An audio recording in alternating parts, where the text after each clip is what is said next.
Western civilization. Oy. No government, no state, nothing. But all the planning will be, and for social planning, will be centralized in the financial sector, just as it was in Rome. Oh, yeah. By the way, I am new to this Zoom also. I said that I was going to record this, and unfortunately, although I pushed the record button, it didn't record so far. Okay. Now I am recording at this moment. The other day, I watched Jay Powell on YouTube, if I'm not wrong. Someone uploaded the video by him, and they claim that they're going to start this helping the small and medium-sized enterprises, giving them the loans. Is there anything that happened there? Wait, I couldn't understand you. The SMEs, small and medium-sized enterprises. Yeah. In this rescue package, that was the idea of lending to the SME sector. Uh-huh. Okay, so what's the question? The question is, did that program start? Did they start lending to the SMEs? To the Vietnamese? As small and medium size. Oh, size. Oh, I don't know. I doubt it. Here's the problem: that all of this is bailout is coordinated by the banks, and the banks will only help customers that are already clients of them, who they think, well, if we help this customer, maybe he'll buy property and we can make a larger mortgage loan to him. They're only helping the customers that they think they can increase their business with. Okay. By the way, I am having some difficulties on my computer as well. Anyway, I managed to get rid of it. We don't have to record it all. I mean, the people here are good enough. You know, they. I started,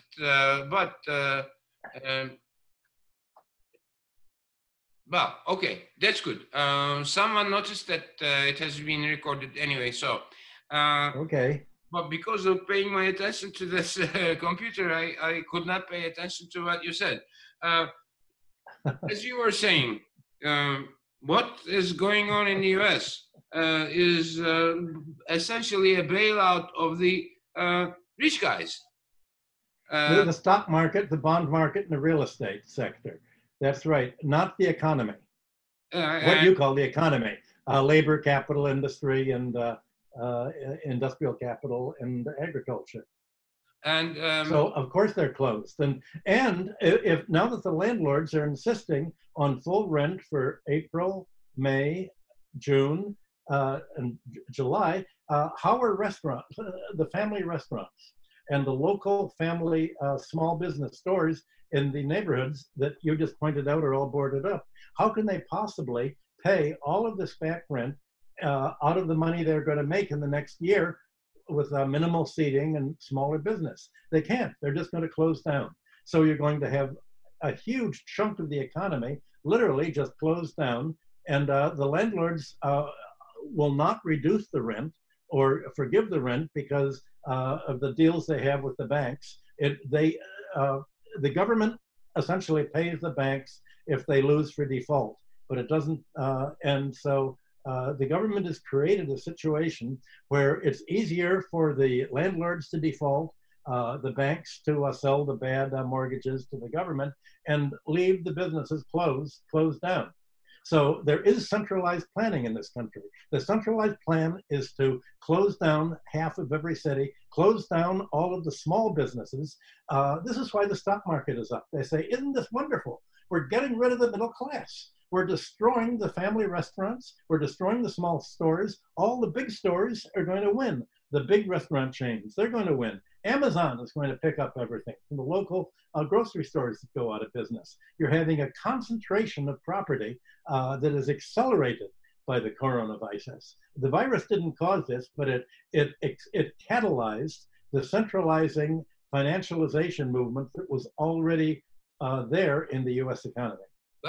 You remember a few weeks ago, you and I attended a teleconference in Greece.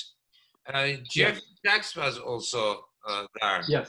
You were on the same panel. And at one Sure. point, Jeffrey Sachs claimed that the Trump administration is a neo-fascist administration. Is What's that your what take? budget? He Neo-fascist. said Neo, neo-fascist. yeah. I don't know what's neo about it. They are not neo. Yeah, they are just fascists, you mean? Well, Trotsky's definition of fascism was that occurs when the socialist parties do not have an alternative to put before the people. And the Democratic Party has successfully prevented any kind of a pressure from the left. Bernie Sanders is now given, you've seen what happened to Bernie Sanders. He now says everything that he was running for was wrong. It was a mistake to back a public single payer, that he's now backing the enemy, the opponents of single payer. Bernie Sanders is backing the most right-wing opponent that he has in order, because he said this election is not about policy.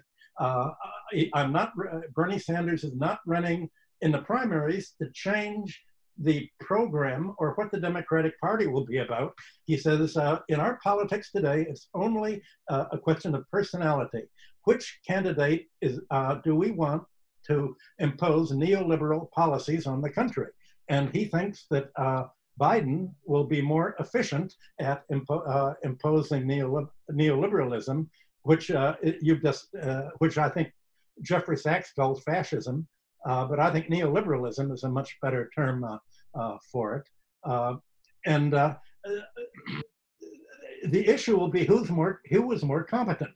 Well, in that, I think Donald Trump wins overwhelmingly. He has one advantage that Biden does not have. He's incompetent, and he doesn't have anyone around him who really is competent, because he only has egotistic, his idiot son-in-law and his daughter and the advisors around him. With Biden, you will have really competent CIA people, national security people, Russia haters, people who want war with China. You'll have really competent neoliberalism. In my mind, of course you want an incompetent person in charge who, if they're going to run a neo-fascist or neoliberal policy, you don't want a competent person to do that. That's why I don't understand why Bernie isn't throwing all of his weight behind Trump instead of behind Biden. Yeah. By the way, the other day I was talking to Doug Henwood. You probably know him. Yeah. And he was saying that some of the advisors to Bernie Sanders are now in the economic advisory team of Biden. And that's right. Including Stephanie Kelton. Heard about that? No, I didn't know. I think that these are people who imagine that somehow Biden will listen to them. I think they're for window dressing. The deal that Biden has made with Bernie is you get to write the advertising copy for what we're doing, but there's no truth in advertising in politics. So Bernie and the people around him will get to write the advertising slogans for the election, but that will have nothing to do at all with the policy. I mean, what Biden is going to do is the same policies as Obama did. Basically support Wall Street, take an anti-Black, anti-minority, anti-labor position.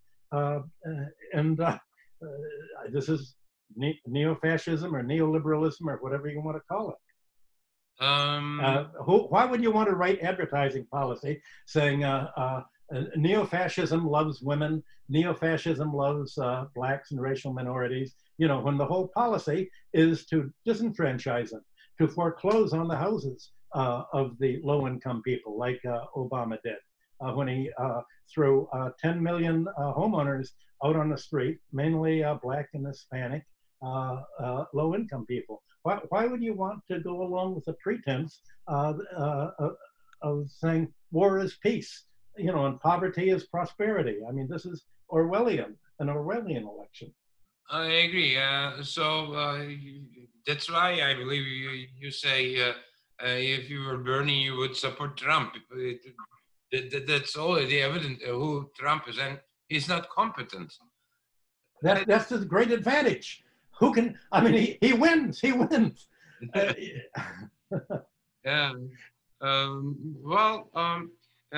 The way I observe from here, not only in the U.S. that where people are on the street.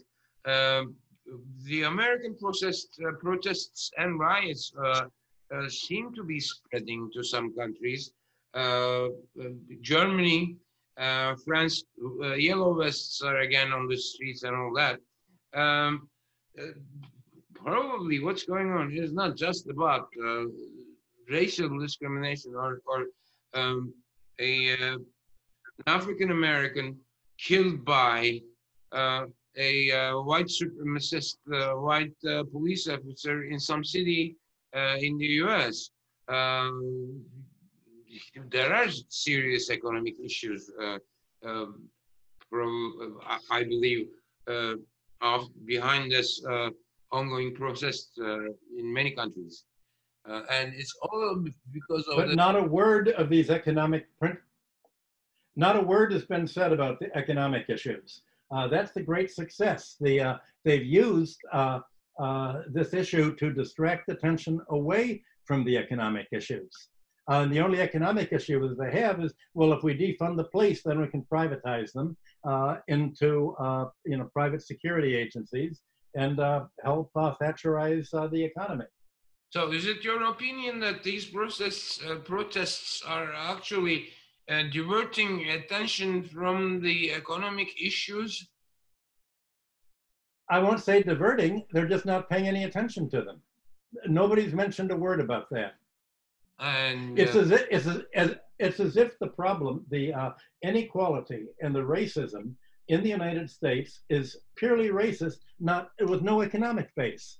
And they're blaming the police for the condition of the Black people, instead of blaming the fact that until the 1980s, in this country, Black people could not get mortgages to the middle class. What has made the white middle class rich in America is access to housing, beginning with Franklin Roosevelt and his housing, federal housing agency. Everybody was able to get federally insured mortgages. Black people weren't. They were excluded from the program in order to get the Southern support. So from 1945 on, the middle-class people, white people, were able to take out mortgages, and almost anybody could buy a home by paying 25% of their income for a mortgage that would be self-amortizing over 30 years. Black people weren't allowed to. And finally, after 2000, when when banks finally begin to lend to Blacks and Hispanics, they charged much higher money. They increased the price, black busting. They would charge the minorities much higher housing prices than the white people had to pay, and ended up with the junk mortgage loans and the fraudulent loans overvaluing the properties. And then they kick out 10 million. 10 million Black, Hispanic, and other low-income families. So that really has prevented, if you define the middle class as home ownership and you segregate racially the home ownership and you exclude Blacks and Hispanics, that's the whole cause of the economic polarization between Blacks and whites in this country. People are not talking about that. They're not saying, they're not, and all these protests, you can have a racial identity, an ethnic identity, a sexual identity, but not an identity as a wage earner, not as an identity as a working class. You cannot have an economic identity. It can only be a myriad forms of non-economic identities. And Why is this happening, do you think? What? The inability of socialists to make an economic argument, that they're excluded from the discussion. I mean, and you've excluded all these things like ownership, real estate, and finance from the academic economics curriculum in the United States, as you and I both know from trying to teach the topic. Yeah, but Bernie Sanders, Ocasio-Cortez, those people were bringing these topics for discussion. Yes, Cortez is much better. She intuitively is a great politician. She says it economically, and of course she's part of the Democratic Socialists of America, and a part of the group that Sanders inspired. Sanders was a catalyst, but a catalyst in chemistry is not part of the equation. It's not part of the of what happens, of the formula. And so the people that Sanders inspired have left Sanders way behind. I mean, and his voters, they say that only maybe 3% of Sanders' voters are will they have any interest in voting for Biden at all. So Sanders has broken away from his supporters. He's moved way to the right and left them behind, or fallen behind them. So his supporters are much more to the left of Sanders himself. Okay. How do you think, however, these economic issues can be bring into the picture during this ongoing protests in the U.S.? Because, I mean, in the end, as you say, they're going to privatize the police. They're going to privatize education. It's already there anyway, but it's going to get worse and all that. No one's going to cover it. If somebody in a protest talks to a TV cameraman that comes up and then says, you know, there's an economic root to all of this. The economy is really in trouble, and these people are all being thrown out of their houses, and they're being made homeless. The reporter's going to say, no, let's talk about George Floyd.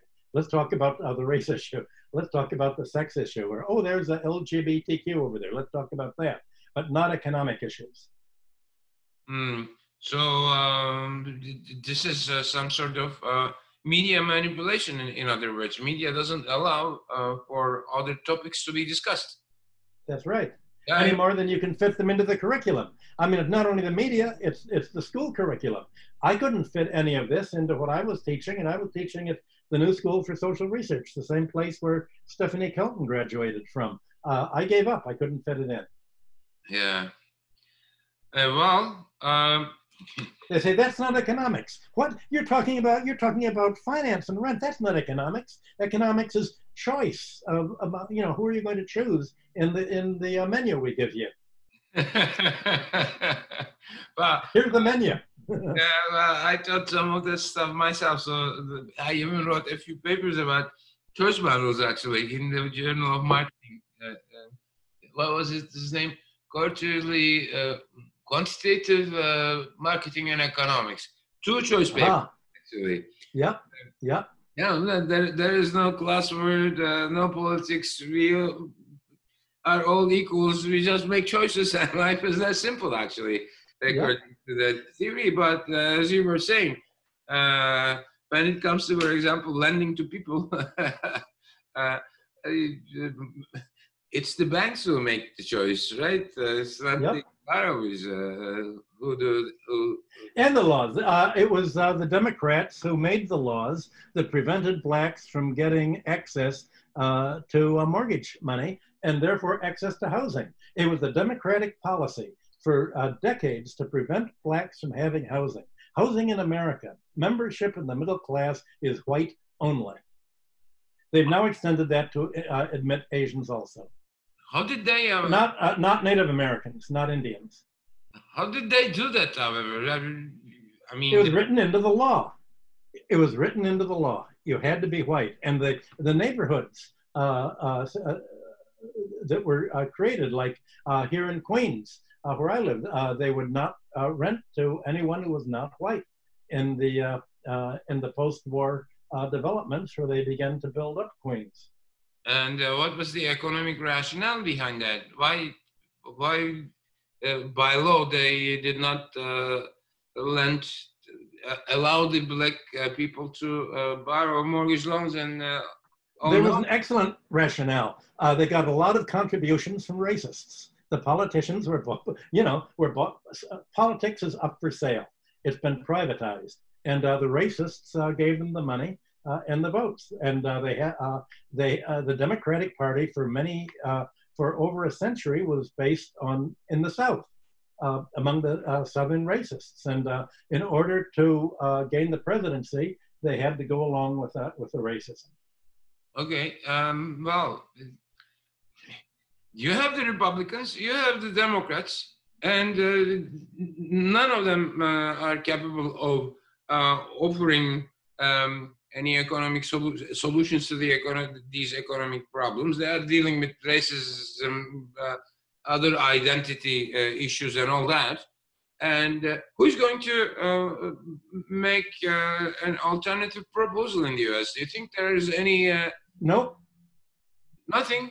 Nobody. You cannot have a third party because of the legality of getting onto the ballots and the way that the legal and the election system is structured. That's why Bernie Sanders, even though he ran as an independent, had to choose which party to vote with, and he chose the Democrats instead of the Republicans. But there are only two parties here, so there is literally no option for change. America does not have a parliamentary system like Europe has. So without a parliamentary system, you can't have a third party.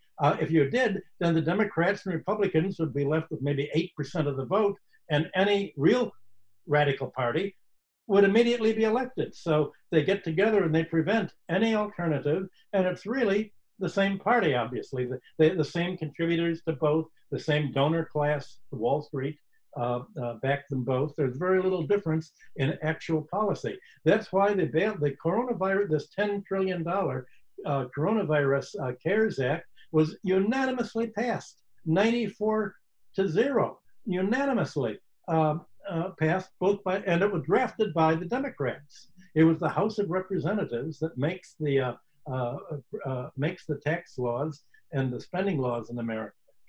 The Senate only agrees, and it was the Democrats that did this. And the Democrats agreed not a single penny to bail out state and local governments. The Democratic policy is to bankrupt New York State, New York City, to bankrupt every major state, especially the Democratic states, so that the only way that they can survive their fiscal crisis is either to grab the pension funds and not pay pensions to their former public employees, and to begin privatizing and selling everything. The stock market is up because they anticipate a vast privatization sell-off of the public property. This is like the enclosures movement in England. It's a huge land grab and property grab, public land, public buildings, roads, bridges, sewer systems. Anything that the city has will be sold off to balance the budget so that they can pay the bondholders. Okay. It's the opposite of Hammurabi. I agree. By the way, some of the members of the audience are asking questions. Okay. And one of them, Kathleen Smith, I guess, asked the following question. Indeed, I was going to come to that topic also. At one point, Pompeo and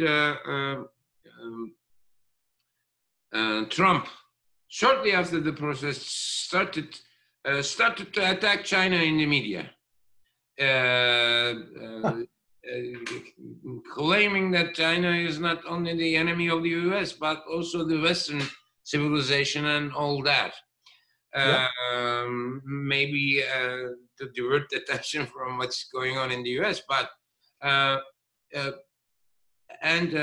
Kathleen Smith asks a relevant question. She says that, what do you think about China, and and about what's happening in Hong Kong, and how do you see China as a force, for good or bad? Okay, regarding Hong Kong, I got back just before the virus broke out. The people, the Chinese in Hong Kong are very much like the Cubans in Miami. The Cubans in Miami were followers of Batista and the dictatorship that fled the dictatorship because they didn't like socialism. Hong Kong was settled largely after World War II, and especially after Mao's victory, by people fleeing Chinese communism because they wanted a bourgeois society. And the anti-Chinese riots that were there by the Hong Kong people, the reason that they hate the mainland Chinese is because the Hong Kong people are bourgeois, and the Chinese are socialists, and they oppose the Chinese socialist government. They are for private enterprise, and they're very much like the Miami Cubans. It's a class issue that almost it's as if it were an ethnic issue between Hong Kong and China. But these were people who fled the Mao's revolution and never made peace with China. Uh-huh. Well, I hope that answers the question. Is there any? And regarding no, but that went beyond that. Why is America against China? America wants to monopolize all of the high profit technology. The American trade strategy is to gain monopoly rent on technology. And in order to have monopoly pricing, you have to prevent any competition. Well, the Chinese are the most likely competitors for information technology and for other high technology. So the United States is trying to essentially isolate China commercially, just as it tried to isolate Russia's oil exports by trying to block and sanction the pipeline to Germany, the South Stream. It's literally a war to try to make other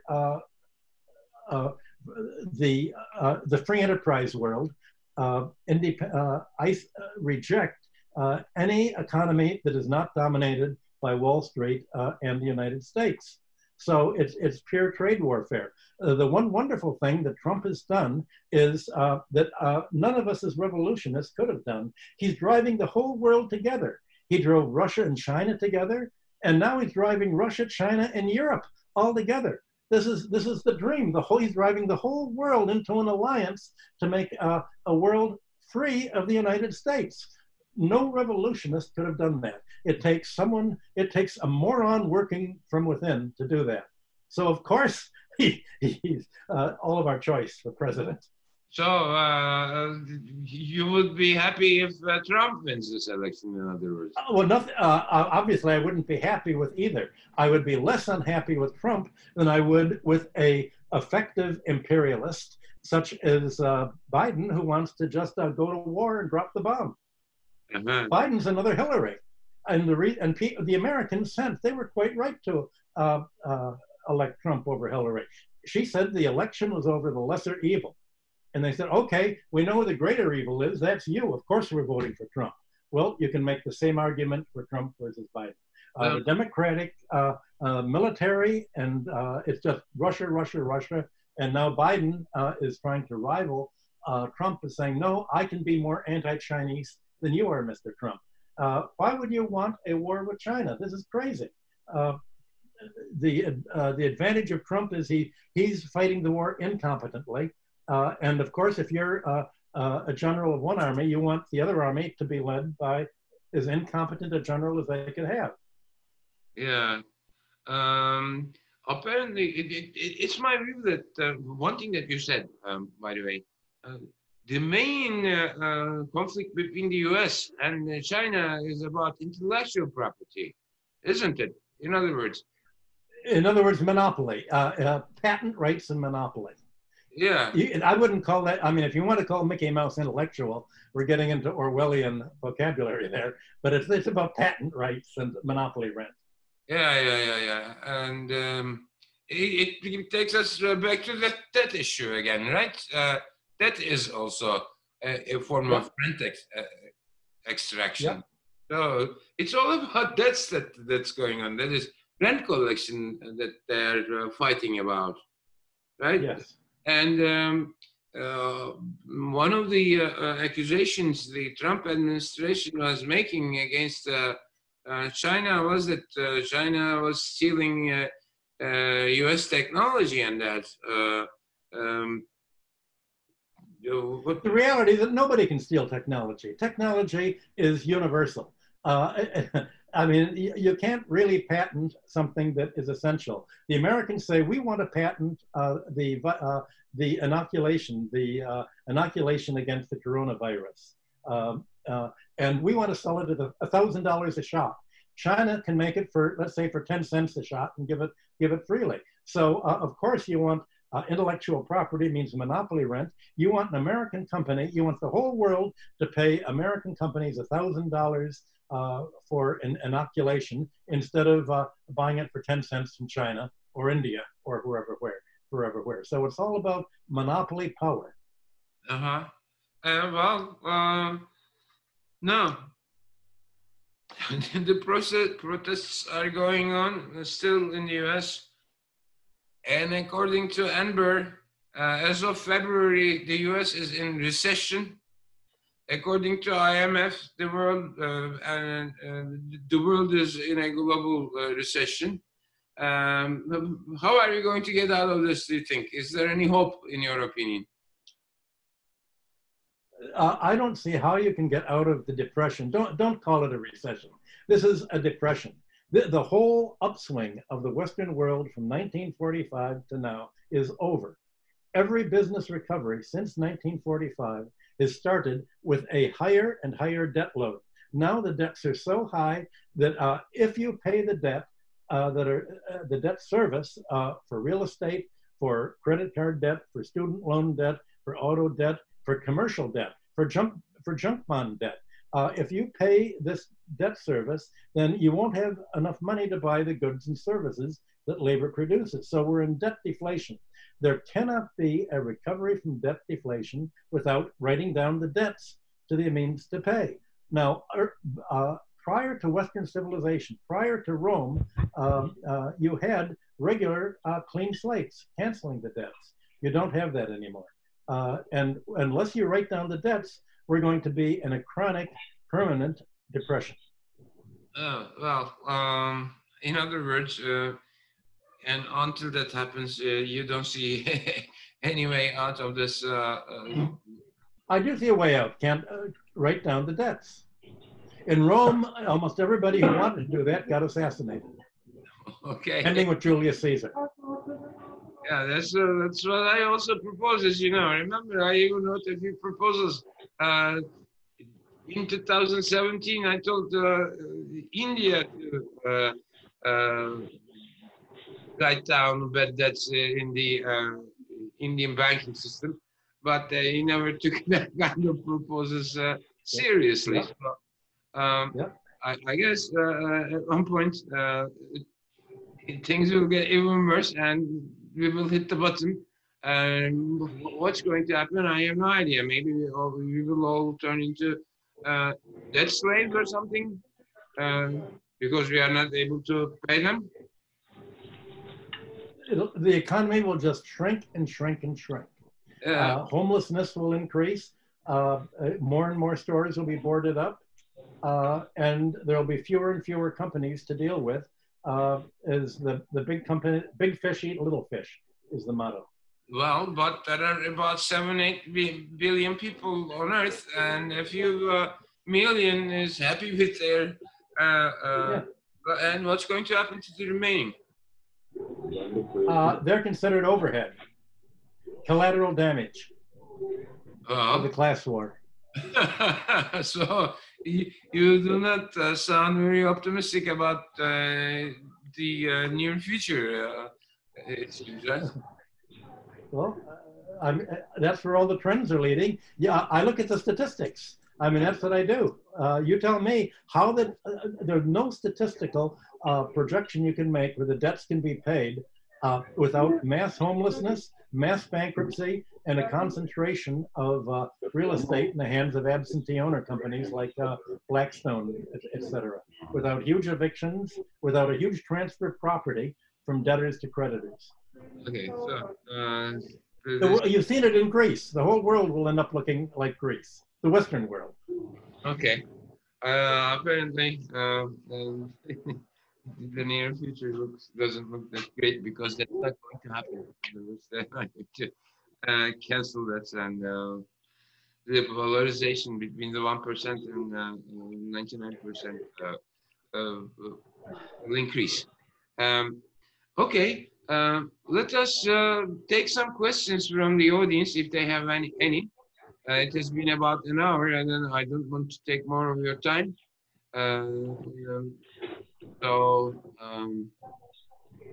Let's see if anyone has any question.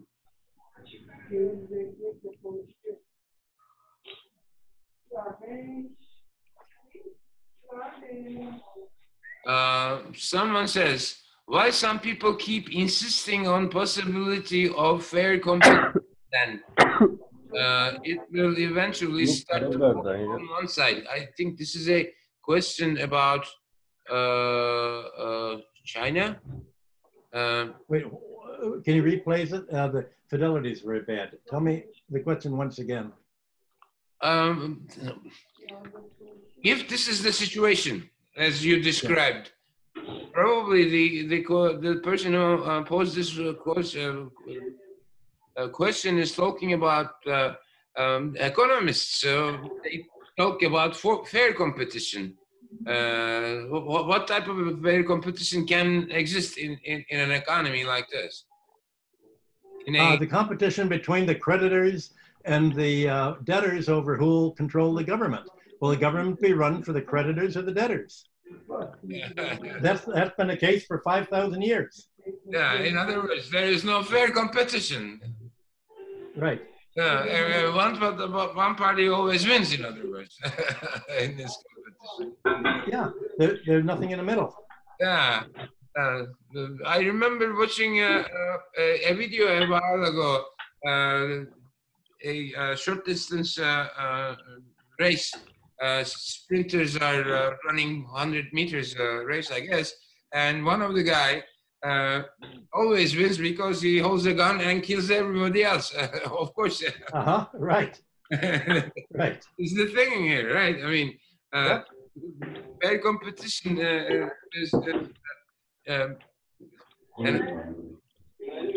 is a tool to make people believe that this system works, and if you compete fairly, then you will win and all that. But that is never the case, right? Wait, it keeps going in and out. Yeah, there is some problem. Let's see if there is any other question. Yeah. Oktay came and he says competition is a warfare in which firms destroy each other.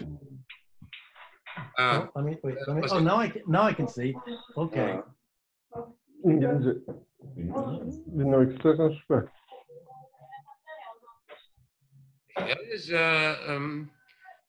Okay, Michael? Yeah?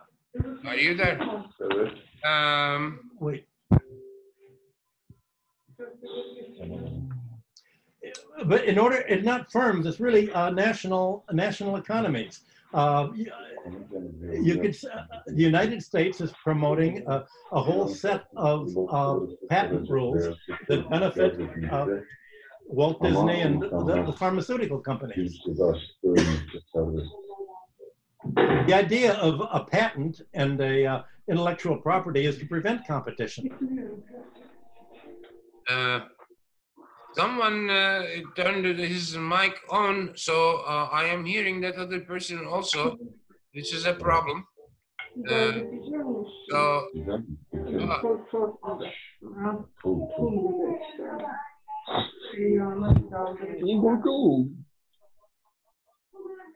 Yeah. Can you hear me?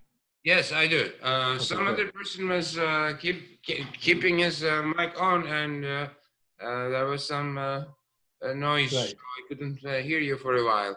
Uh-huh. Okay, let's bring this to a conclusion. If there aren't any other questions, would you like to say a few words to close? I mean, what do you think? What should we do in Turkey, for example, given that our situation is no better than yours? What type of alternatives we should offer if, as economists, to say we are able to establish a party with an agenda and all that and enter into elections in Turkey? What should we say that we will do? I guess that Turkey is being forced to choose either between moving into the Russia-Chinese orbit along with Iran and others, or the U.S. orbit. I don't know. I don't see what it'll do. I'm told by my Greek friends that they think Turkey's going to attack Greece. There's a whole fight over who's going to get the gas in the Aegean area. I don't know what Turkey can do. I mean,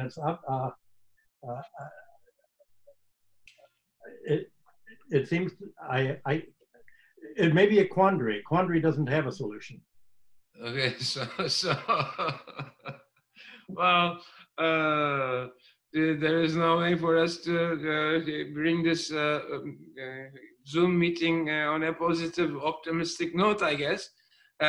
Just let them know that what they missed, everything important was done before the recording. So it really was a very good thing, but they missed it if it was all done before the recording for those who will hear us on YouTube. Okay. I will do that. In the first 15 minutes of this meeting, we said very optimistic things, but after that things, we changed our minds and started saying.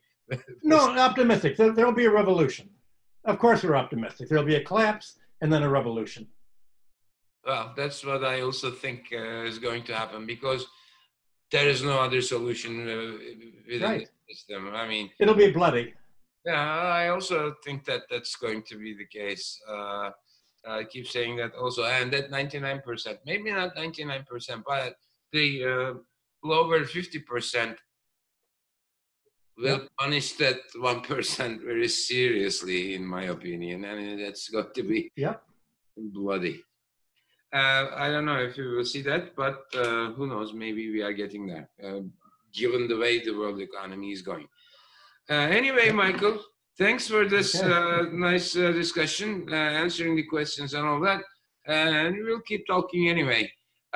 See you next time then. I will upload this to the YouTube and let you know. Okay. Thanks, Sabri. And say hello to Grace also. Thanks. Bye. Bye-bye. Okay. There we go. Leave meeting.